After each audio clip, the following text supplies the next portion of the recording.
Hello Turbo Tails. Thank you for the folks Turbo Tails for having us back. Johnny Hassett, Bloodstock Connection. So, a little bit of perspective. We are the last week. This is Monday, and next Monday we're going to have our breeze in the Craven. 4 horses breezing. So this is crunch time. Monday, traditionally here is lunge day. Work horses on a Saturday. Friday or Saturday, walk day Sunday. Saturday or Sunday. And then we lunge on Monday to see how they are. This is Joyce. He's going to the Craven. And I'm going to say he's in good order. So this week, today's lunge day. We have a couple of preps, just doing manes and tails and bats and taking videos and stuff. Whoa, Joycey, and back. And there we go, still on there. Thursday is shipping day. Friday morning we arrive in Newmarket. Saturday's walk day. We might ride them out on Saturday, over there. And Monday's breeze day. So look forward to talking to you during the week. We've got a couple of jargon. Anyone wants to know any, please ask, okay? We've got like a jargon busters video, which I'm going to post on here later. All right, take it easy.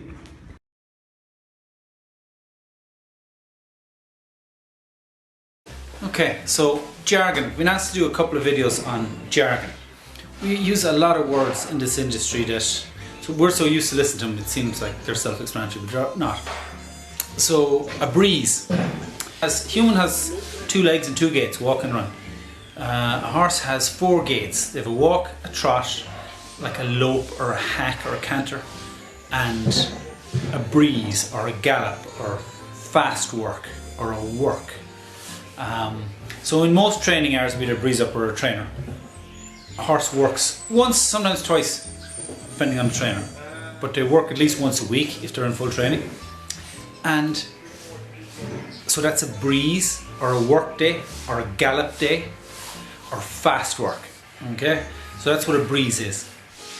And then most of the week they just canter, or maybe do strong canters.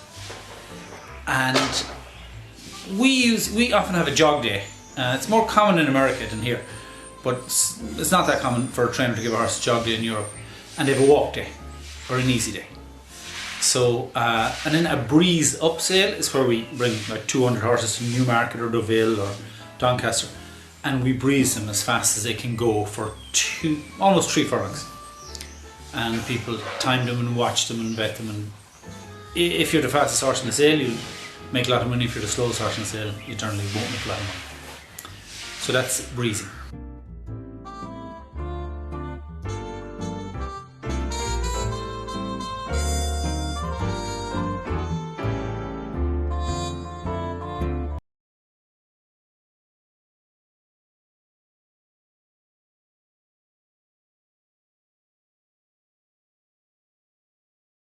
Today I'm going to cover the warm-up. We have a very specific warm-up we do with every horse every day. So we go down to the shed and they do 6 figures of 8s. 3 that way and 3 back the other way. They do 3 rounds each way over poles, left-handed and right-handed, 4 trotting poles on the ground. There's multiple benefits or reasons to it. The first one is probably just safety or disciplinary, like especially the colts on a Monday morning. When you're doing a figure of 8 as opposed to trotting a straight line or a big circle, you have to give like 8 to 12 instructions to just do 1 figure of 8, and they do 6 of them. So you've sort of sorted out the pecking order before you leave the shed and go down onto the gallop. Straight down onto the gallop makes for loose horses, that's what we found. The other one is the warm-up. If you're trotting in a big circle or trotting in a straight line, as a figure of 8, they're bending from their pole, right, the vertebrae all the way through to their pelvis. And if there's a problem with any limb or a muscle group, they'll feel it, the guys will feel it. They change diagonals, and if you're not familiar with that, they go up and down with the left leg on one part of the figure 8 and up and down with the right front leg on the other. So if a horse doesn't like it, he'll bounce you onto the other diagonal. The other thing is the trotting poles. The trotting poles are, it's not about the legs as much as the core. They have to hold themselves up to get over the poles, and it just gives them core stability. Core stability it affects stride length, it affects soundness. There's multiple benefits to that, and it's something that it's one of the things that we started doing years ago, and there's great benefits to it. It's a key part of our day, every horse, every day, and it works.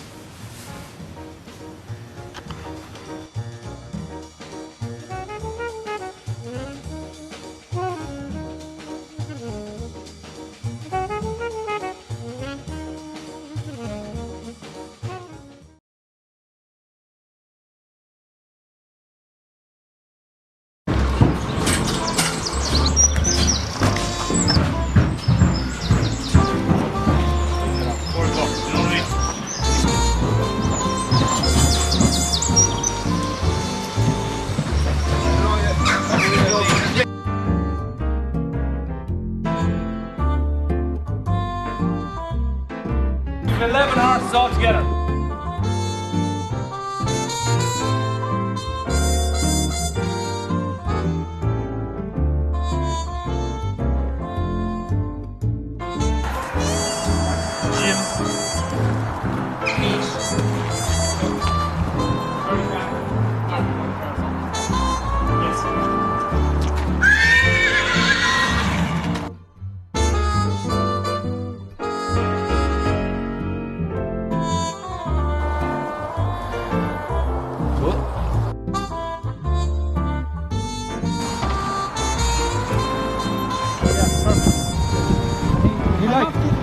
Yeah.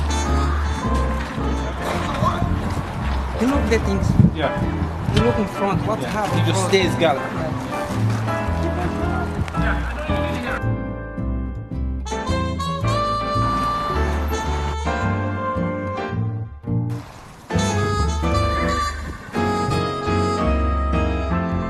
That's good. As a bunch, they're coming forward.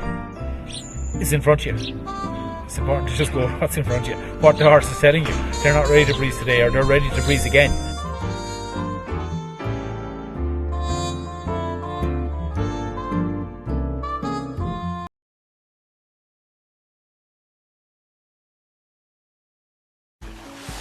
Hi Turbid Tails. We're in the final preparations for getting ready for our sales. And like all professional athletes, all of our horses, we have our physios. Meet Caroline O'Brien, who's going to keep his muscles relaxed.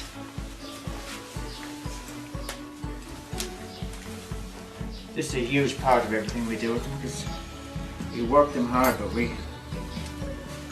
Oh, that. So very important muscles to make sure that are super supple and there's good posture and good range of motion and joint suppleness is the tricep muscle.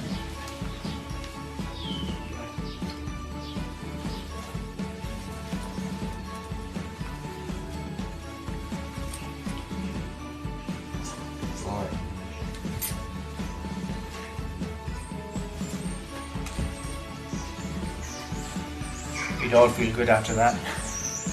Their shoulders are very important, the base of the neck is very important. These major extensor muscles are super important as well as the flexors. Top line is lovely and supple, hind quarter needs to be lovely and supple. Again with that, your hand. And like any of us going for a massage, absolutely love it. Yes, it's essential part of training these young stock. They are no different to any other athlete horse in the world. They work much harder, they work as hard, intensively hard, so as the body is developing, growing, muscles are put under that much extra strain, so it's very important to keep them supple, keep the posture nice, keep the joints mobile, and most importantly, keeping them relaxed. He's going to sleep, he loves that, Caroline. You did a great job. He's worth it. Good boy, Caroline. Thank you very much. Thank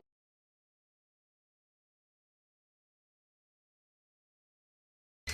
So the Craven bunch, cake is baked.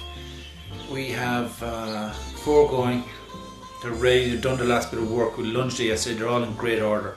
We're ready to rock. Horses are ready to rock. They're ready to breeze well. I think I'm going to have some very good breeze. That's great. Today's kind of a pampering day for them. Get them done, ready for showing. New shoes. They have a photo shoot. We get their backs done. They have a physio. That stuff is kind of getting the horses ready. And then there's a whole entourage goes with them. They're like movie stars. And there's a lot of equipment needs to go with 4 people and 4 horses to a different country. That's what today's about. The other thing is this year, because of Brexit, we have got Coggins tests and EVI tests, and it's just, there's a lot of passport vaccinations and passports and health certs, and so yeah, there's a lot of admin stuff goes into getting the horses over there. Yeah, luckily I have a good team around me to do it. It's not like a race, we don't have any form going in. Our horses are good, but everybody else might be good this year as well. And like a part of it is how fast you breeze, but really it's how fast you breeze in comparison to everybody else. It has been a good spring, so it has been a little bit easier to prep them. But we've got fast horses, which this crew, this bunch or this crop are going to do us proud, I'd imagine, at the Craven and on the track later on.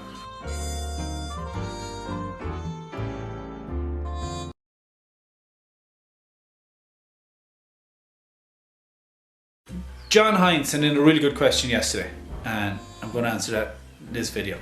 How do we balance getting a horse ready without, and getting as ready as possible without ruining a horse? And that's very easy. So we start them off when they come back from the sales, and we get them riding and doing figures racing. They go up to gallop, and we have a small circle on the top, and they start on that, and then they start going straight. They gradually get quicker. We have a meeting every Saturday or every second Saturday, and we go through each horse, and it's happy, healthy, sound and fit.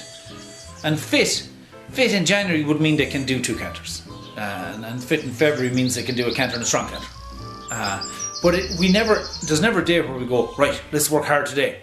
It just gradually happens. And if you're on top of the happy, healthy, sound, fit every week, train them for 100 days, they get fit. It happens. It's like what I say to the guys when we're breezing. I said there's no rush, let them do what they want to do. It's like watching the hands of a clock. You can't see anything happening on a day-to-day basis. You can't see the hand of a clock moving, but it moves. It's always moving. So courage in this game is about not working, about not doing too much. Like there is a in early days, I have to confess, we're like, oh no, we have to work them. That doesn't pay. It's not profitable. It's not right, and it's not profitable. So having a horse 80% ready to breeze and 100% sound, that horse always outbreezes the horse that's 100% ready and 80% sound. So the right answer is also the smart answer here.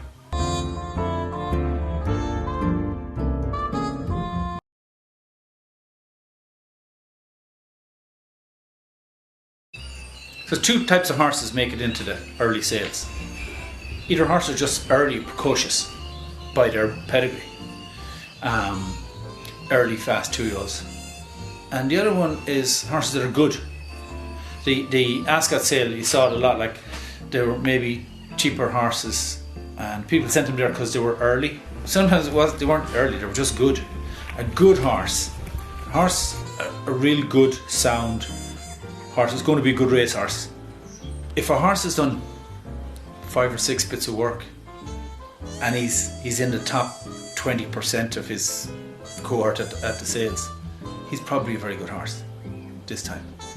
And he's gotten ready, maybe because he's precocious and early, or maybe just because they're good.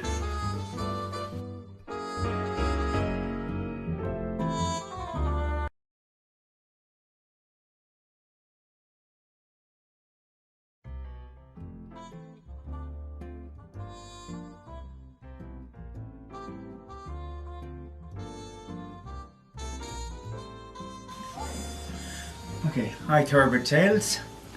We've got here. We left yesterday at about 2:30, 3 o'clock. Got here at 7 o'clock this morning, so it's been a long day for all of us. But horses settled in really well. They had their breakfast. They've now just eaten their lunch. But now it's now the calm sense of panic starts to set into everybody here, because this is what the year's all been about, and we'll all do our swan impressions. We'll be all calm and controlled on the top, but underneath. So this is what makes our heart race. So Johnny will be here tomorrow, and he can tell you all much more about it than me.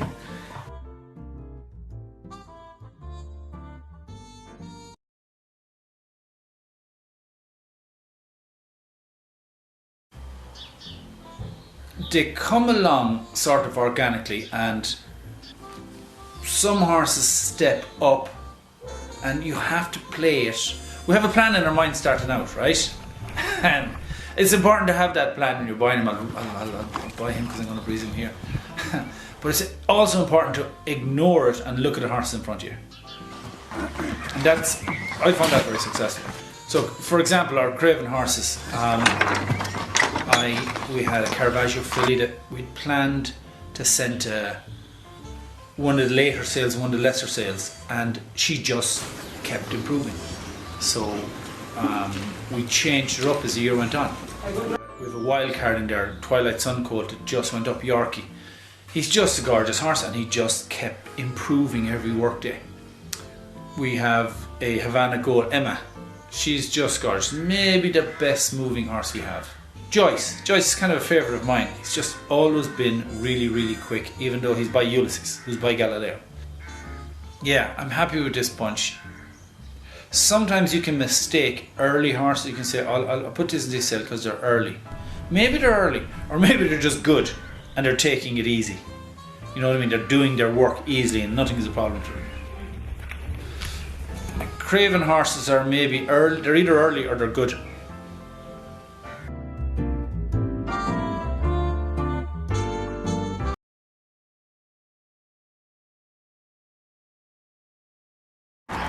This is Joyce, this is our Ulysses coach. Feeling great, thank God, today, and sadly this is probably the last time I'm going to ride him, because Wagner will be here tomorrow. He'll breeze him tomorrow and Monday, and then hopefully he'll sell it and go off to riding the illustrious career.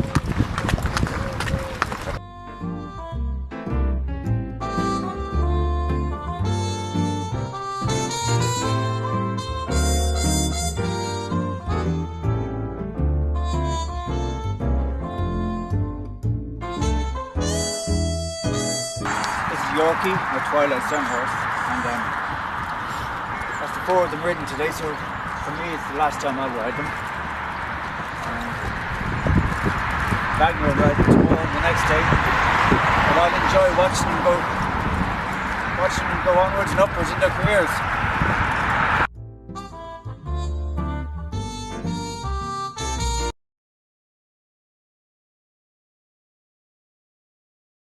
So we have a breakdown of happy, healthy, sound and fit. Pat is a very good rider and he's an ex-jockey. Pat is also a nurse. Pat has a calming effect on man and beast, and he's natural kind of a nurturing temperament. And he's a Masterson practitioner, so he works on the horses physically in the afternoons. And he'll often try and get him to ride every horse at least once a week, and he'll often change equipment or decide he wants to work on that one this afternoon. He's a huge asset. Dean runs the yard, and Dean is in charge of sort of happy and healthy. You can tell by a horse's demeanour in a stable, right? How much hay they eat, clean hay, clean water, clean air, and Dean is also the feed man. So the shine on our horses is down to Dean. Fitness. He's new to us this year and he's fitted in like a glove. And he's our breeze up jockey from Brazil. If you're breezing, let's say 3 furlongs, we'll breeze from the 4 furlong pole to the 1. And how they gallop out after that is indicative of how fit they are. The youngest member of our team is Maya. She wants to do the flying start after she's done her degree. Like, she's booked all the flights and accommodation for everyone going to Newmarket and Doncaster and the sales, and she'll do all the check-ins. She does the vaccines on the passports. She rides out every day. She rides out every lot. She rides 7 lots a day. Each of the people that I mentioned are better than me at some aspect of the game. It's my job to keep them, same as the breezers, it's my job to make sure they have everything they need to do their job and keep them happy.